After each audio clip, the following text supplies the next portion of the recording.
வணக்கம். சுப்பிரமணியம் யோகாமணி சேனலுக்கு உங்களை அன்புடன் வரவேற்கிறேன். இன்றைக்கி சமையல் குறிப்பில் நம்ம பார்க்க போகிறது பூண்டு வெந்தய கஞ்சி எப்படி செய்கிறேன்னு பார்க்கலாம் வாங்க. அனைவருக்கும் அன்பு வணக்கம். திருமதி சுப்பிரமணியம். சமையல் குறிப்பில் இன்றைக்கி நம்ம பார்க்க போகிறது உடலுக்கு ஆரோக்கியமானது, மருத்துவ குணங்கள் நிறைந்தது. அதே சமயம் வீட்டில் இருக்கிற பொருட்கள் வச்சு இது செய்யலாம். 1/4 கப் பச்சரிசி எடுத்து வச்சுருக்கிறேன். அதில் பாதி பாசிப்பருப்பு, 1 ஸ்பூன் வெந்தயம், ஒரு சின்ன டீஸ்பூன் வெந்தயம் எடுத்து அதை ஊற வச்சுருக்கிறேன். பூண்டு ஒரு 10-12 பல் உரித்து வச்சுருக்கிறேன். அடுப்பில் ப்ரெஷர் பேன் வச்சு அதில் வேறு ஒரு பாத்திரத்தில் இந்த அரிசி பருப்பு ரெண்டையும் களைஞ்சிட்டு வச்சுருக்கிறேன். அதோட இந்த வெந்தயம், ஊற வச்ச வெந்தயம் போட்டுட்டேன். அடுத்தது இந்த உரிச்சு வச்ச பூண்டு, இது எதுவும் வதக்கலை, அப்படியே போட்டிருக்கிறேன்.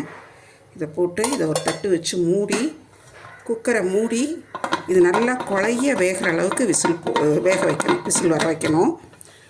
ரெண்டும் சேர்ந்து 1/2 கப்புங்கிறதுனால நான் ஒரு 2 கப் தண்ணி ஊற்றிருக்கிறேன். இது நல்லா வேகட்டும். நல்லா ஒரு 6-7 விசில் வர வச்சுருந்தேன். இப்போ திறந்து பார்க்கலாம். நல்லா வெந்திருக்குது. அடுப்பு பற்ற வச்சுருக்கிறேன். பற்ற வச்சுட்டு இதை நல்லா மசிச்சு விட்டுக்கிறேன். அந்த வெந்தயம் பருப்பு எல்லாமே நல்லா குழைவாக வெந்துருச்சு. இப்போ இதோட கன்சிஸ்டன்சி நமக்கு எவ்வளோ வேணுமோ அந்த அளவுக்கு கொஞ்சம் சுடு தண்ணி கலந்துக்கலாம். அதுக்கு முன்னால் இதுக்கு தேவையான உப்பு சேர்த்துடலாம்.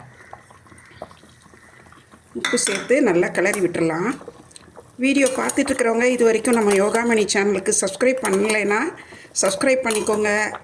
எங்கள் வீடியோஸ் எல்லாம் தொடர்ந்து பாருங்கள், லைக் பண்ணுங்கள், ஷேர் பண்ணுங்கள். தேங்காய் பால் ஒரு 1.5 கப்புக்கு எடுத்து வச்சுருக்கிறேன் தாராளமாக. இதை இதில் கொஞ்சம் கொஞ்சமாக ஊற்றி நல்லா கிளறிடலாம். நல்லா கிளறிட்டு இதுக்கப்புறம் ரொம்ப கொதிக்கணுங்கிறது இல்லை, லேசாக ஒரு சூடு வந்தால் போதும். அப்படியே எடுத்து நம்ம குடிக்கிறதுக்கு இது ரொம்ப ரொம்ப டேஸ்டியாக இருக்கும்.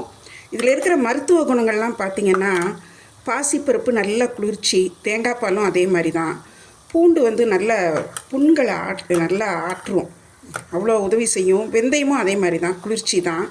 வெயில் காலத்தில் வாய்ப்புண், வயிற்றுக்கு ஒரு மாதிரி சூட்டுனால் வர வயிற்று வலிக்கலாம் இது நல்ல அருமருந்து. குளிர்காலத்துலேயும் இது நல்லாயிருக்கும். ஏன்னா நமக்கு கொஞ்சம் நல்லா வார்மாக ஏதாவது வேணும்னு நினைப்போம், அதுக்கு இது ரொம்ப நல்லாயிருக்கும். அவ்வளோ மருத்துவ குணங்கள் நிறைஞ்சது. அட்லீஸ்ட் ஒரு 2 வாரத்துக்கு ஒருக்காவது இது செஞ்சு சாப்பிட்லாம். காலையில் பிரேக்ஃபாஸ்ட்டுக்கு இதே எடுத்துக்கலாம். இது தொட்டுக்கிறதுக்கு நம்ம இந்த தேங்காய் துவையல், இப்போ கடலை துவையல், பொரிக்கடலை துவையல் அதெல்லாம் ரொம்ப ரொம்ப நல்லாயிருக்கும். இப்போ இதை எடுத்து பரிமாறிடலாம்.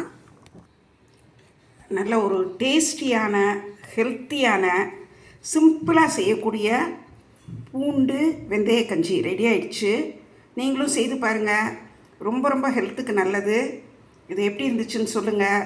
இந்த வீடியோவை லைக் பண்ணுங்கள், ஷேர் பண்ணுங்கள், எங்கள் யோகாமணி சேனலுக்கு சப்ஸ்கிரைப் பண்ணுங்கள். நன்றி, வணக்கம்.